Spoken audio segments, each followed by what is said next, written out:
Yes, it is my inhaler. That is the mic today. I didn't take a hit of it. But if I needed to, I could. And that's what's important. So, fun fact, I actually went to that school right there. That is an elementary school that I went to when I was a youngster. I went there about 20 years ago. 21 years ago, actually. I lived here in 2004. Then I moved away and moved back 20 years later. And I think that's pretty cool. Anywhoosie, welcome back to my channel. Thank you so much for joining me today. I'm so glad that you're here. I appreciate you so much for coming and sitting with me while I yap my mouth. I want this to be a soft space where we can talk about our feelings and get a little emotional sometimes. I want it to be a space where we honor those feelings, even the ones that we don't really understand. So, welcome on in.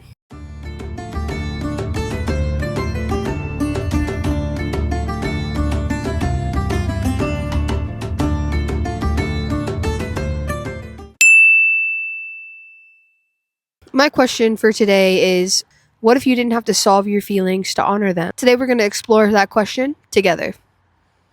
I'm excited. So, this is something that I've struggled with for a long time. I grew up in a household that didn't really talk too much about feelings.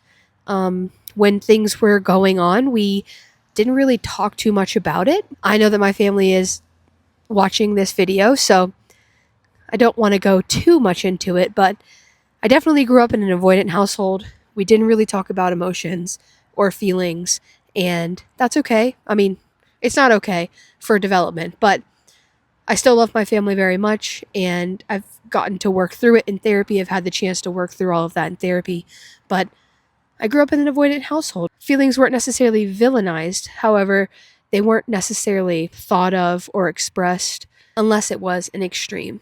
Unfortunately, we are told to kind of push our feelings to the side and just go about life as if everything is okay. And that only works for so long until we go and go and go and go, and then we explode.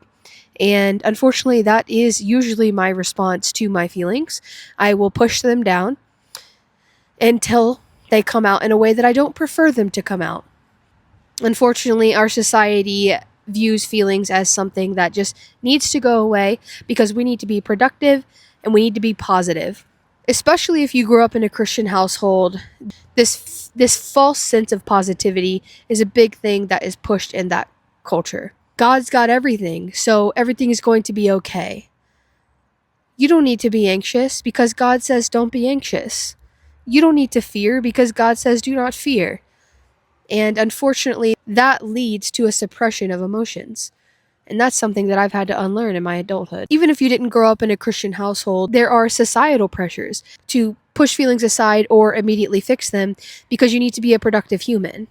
You can't have a mental breakdown because you've got to go to work. You can't talk about your sadness because it might affect somebody else. You can't talk about your grief because nobody really wants to deal with that. It's a culture that we live in, and it's quite unfortunate. But I do believe that there is a way out of that. I think it takes a lot of growth. For me, it's taken a lot of therapy. It's taken a lot of unlearning a lot of behaviors that I don't really align with anymore. Unfortunately, we've been conditioned to believe that discomfort means that there's something wrong. And those feelings come up, such as grief, anger, especially anger, sadness. They all make us feel icky, discomfort. You feel a little strange in your body. You feel a little weird in your head. You feel like you got to fix it immediately so it can go away. What if you didn't have to fix it immediately, though? What if you were able to just sit with the emotion and let it ride out? When we sit with discomfort, it allows us the space to actually feel the emotion. We can feel it, we can place it in our body, and we can understand it more. And maybe there doesn't need to be an understanding of what the emotion is. Maybe there doesn't have to be an explanation for it. And whether you choose to be like Elsa and let it go, or you choose to go ahead and seek truth within that feeling, to understand it more. Like I've said, through years of therapy now, my own personal growth, I've been able to unlearn a lot of behaviors. I've been able to learn how to sit with my feelings.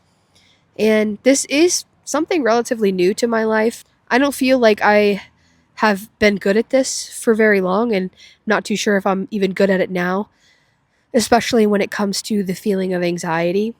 That's a big one that causes me discomfort, and I want it to go away immediately. Unfortunately, when I get anxious, I try to fix the problem immediately, whether it's through distraction, whether it's actually fixing the actual problem, or I will spiral into existential dread and kind of just stay there for a while. It's in my family's nature to be fix-it people.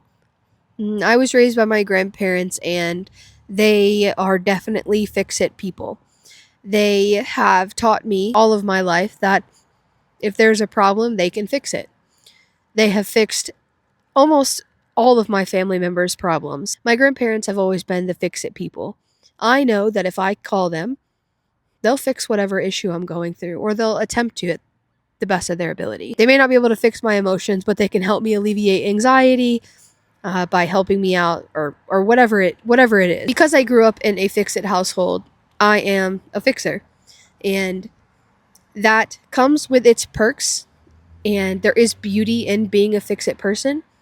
There is beauty in being a person who can problem solve and get to a solution. However, it does come with its downfalls. An unfortunate pitfall that I've had to unlearn is being a fix-it person in my relationship, in my marriage.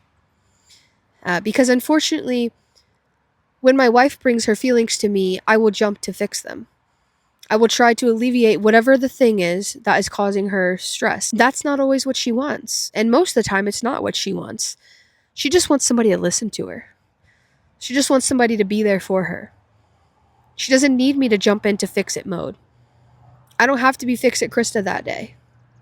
She just wants me to listen to her. I totally get that, because sometimes that's all that I want. But it's been so hard for me to understand that and learn and unlearn that behavior. I can't always fix the issue. When someone brings an emotion to me, a feeling to me, it's not my job to try to fix it. It's not my job to try to help them problem solve. It's my job to just be a good friend, to be a good spouse, to be a good daughter. I just have to show up and listen.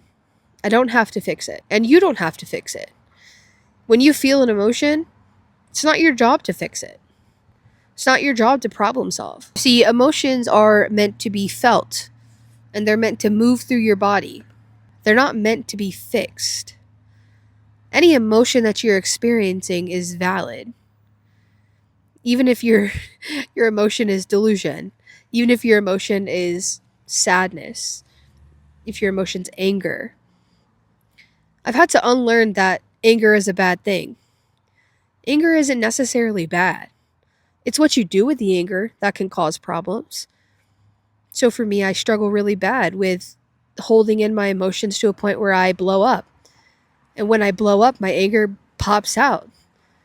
And she wants to scream and fight and throw things and get physical. And that's not helping me or anybody around me. So that portion of it is my control. That is my problem to fix. However, just the anger itself, that's not a problem. You're allowed to feel angry. You're allowed to feel angry at the injustice of the world. You're allowed to feel angry at your situations. You're allowed to feel angry at your anxiety, at your family, at your whatever the thing is for you. Insert that here. You're allowed to feel angry about it. It's okay. You don't have to get rid of the anger.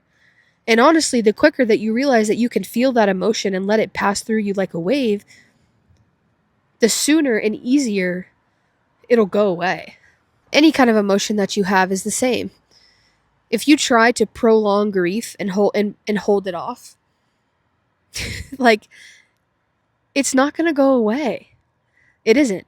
You're going to have to go through the grieving process. No one can escape it. You can get stuck in a certain part of it for years.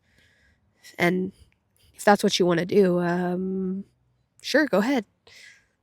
I don't necessarily recommend that, though. It's okay to feel the grief.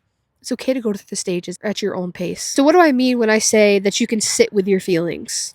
That's like kind of like a 30,000 foot view. What does that mean in reality? 'Cause some people don't even understand that. And I didn't understand that. I remember sitting there with my wife and then again with my therapist being like, yo, what? Like, why do you guys keep saying sit with the feeling? What does that mean? Like, why do I just want to sit here and feel angry? Why do I want to sit here and feel sad? Why would I just let it come over me? No, I want to get rid of it. I want to distract myself by picking up my phone or calling somebody or going and eating or like whatever it is for you. For me, it's those things. What does it mean to sit with it? It sounds kind of silly, but it's not silly. And there are practical ways to sit with your feelings. What I mean when I say sit with your feeling, I mean to allow the emotion to come. Just come into your brain, come over your body, and just acknowledge it. You don't have to judge it. You don't have to push it away. You can say, I'm angry. I'm raging right now. I can feel it in my body. That's it. You just say that, think that, whatever you want to do. You acknowledge the feeling, but you don't try to just shove it away. You let that wave just ride over you. The judgment part is the hardest thing because when I feel angry, I just want to stop feeling angry. When I feel anxiety, I just want to stop feeling anxious. I judge myself. I'll say, I'm anxious and this is stupid. Why am I anxious? I know the reality of the situation. I'm being so stupid. I have the worst self-talk. My wife can attest. She's sat there and listened to me call myself fat and disgusting and ugly and stupid and ignorant and everything else. And maybe you're that person and maybe you're sitting there, you're beating yourself up and you're judging yourself for your own feelings. It's silly. It's so silly. Sitting with your feelings also means to observe them and to try not to fix them. Like I said, you can just, that's the thought. I'm feeling sad. I'm feeling sad. That's it. No, I'm feeling sad, so I need to go and do this. No, I'm feeling sad, so I've got to distract myself. No, just I'm feeling sad. You don't need to justify your feelings. You don't need to justify your sadness. You don't need to rush your healing. When you try to justify your sadness and then you try to rush forward with healing, you're skipping parts of the healing process. You've got to be able to feel the emotion and understand it and get through it to be able to heal it. Like I said with grief, you can't just skip parts of healing. You can't skip the grief process. I think it's 8 steps, and you have to go through all of them. And some may take longer, and you may go forward and you may go backward, but you have to go through it. There's no getting around it. So don't rush it. Take your time. If you're feeling angry today because you lost somebody, if you're feeling angry today because you lost your job, if you're feeling sad today because the state of the world, feel it. It's part of the grief process. Name what you feel without a story. So what I mean by this is, today I felt pretty anxious. That's it. Today I'm feeling anxious. I feel ... insert emotion. But don't end with because ... I struggled with this literally today. I'm going to be having surgery soon for an umbilical hernia. It's unfortunate. I'm super anxious about it. I don't want to do it. I'm super scared. I hate any kind of surgeries or anything like that. I hate medical stuff. It makes me super anxious. So today I just kept going, well, I'm anxious because I don't have a job. I'm anxious because of the surgery. I'm anxious because what if I need to have bariatric surgery? Which, by the way, all of those things are going to be fixed. I'm going to get them resolved. but I didn't need to put a story to it. I could just say, I'm feeling anxious. When Ryan asked me today, how are you feeling? How's your day going? I could just say, I'm feeling anxious. I'm feeling scared. I don't have to come up with a grand story as to why I'm feeling the way that I am. I don't need to justify it. I don't have to have a story. You don't have to have a story. You're feeling anxious. You're feeling scared. You're feeling tired. Whatever it is. I want to give you some things that you can do to allow yourself to sit with the emotion, to allow yourself to let it pass by. One of the biggest things that I've noticed for me is to just breathe. It seems so simple, and I know that a lot of people who don't practice breathing techniques, they're not going to understand, but literally just sitting and taking a deep breath is a miracle. And it's a lifesaver. It's a miracle worker. Waymaker, miracle worker. That's a Christian song from my past. Just breathe. Take a breath, hold it, let it out slow. And when you do that, do a body scan.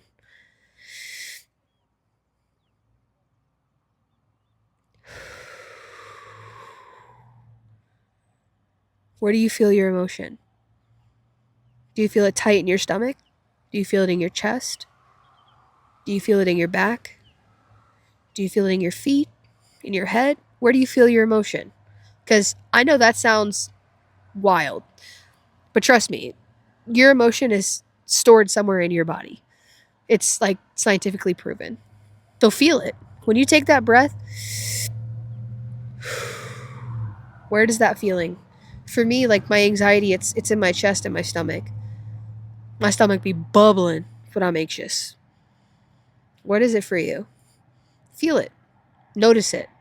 Don't judge it, but just feel it. Second thing that you can do is journal it. Write out your feelings. Write out your thoughts. This is something that I am terrible at.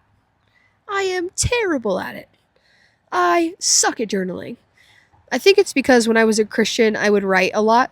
I would journal to God. It would be like my prayers, almost like a manifestation journal. For those of you who know what that is, and I would write, and I would feel like somebody was watching it or reading it. I was writing it to God, and so I felt like God was reading it. So I struggle with that still, with feeling like someone's going to be reading my journal. So it's something I want to do more of. I have a journal that I write in. I try to write in as much as I can. At least once a week I do it. But maybe it's not just writing things down. Maybe it's speaking to a camera, or maybe it's speaking in an audio note. I know my wife loves to do that. She does audio journaling. Maybe try that. But if it relieves you to write things down, do that. And if you're scared, like me, that somebody's going to read it, write it down, get it out of your head, empty your head fully, and then burn it, flush it, whatever you want to do. But it really helps to be able to get the mess out of here onto the paper so you understand it, you can see it. So try journaling. That's really all I've got for you today. I hope that you felt like this is a safe space. I'd be so interested to know how you're feeling. What emotion or what feeling are you dealing with today? What do you want to sit with today? Let me know. You don't have to go into detail in the comments, but yeah, just tell me what you're feeling, what you're thinking. I'd really love to know. Like always, thank you so much for being here. It means so much to me. You are my community. I'm trying to make that community where we can talk openly about our feelings, about our health, about living authentically. And so I thank you so much for being here. It means so much to me. I do hope that you will comment down below and tell me what's going on with you. And I hope that you will give me some ideas of what you'd like me to make a video about. You can literally say anything. Just please don't be mean. But anyways, yeah, thank you so much for being you. Thank you for being here. Thank you for being alive. I'll catch you on the next one.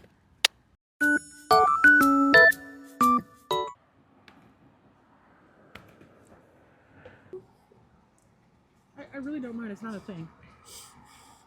You smell good. I can smell you on the wind. Really? I can smell you on the wind. I will spiral to Jesus. Hello, Mr. Old Man.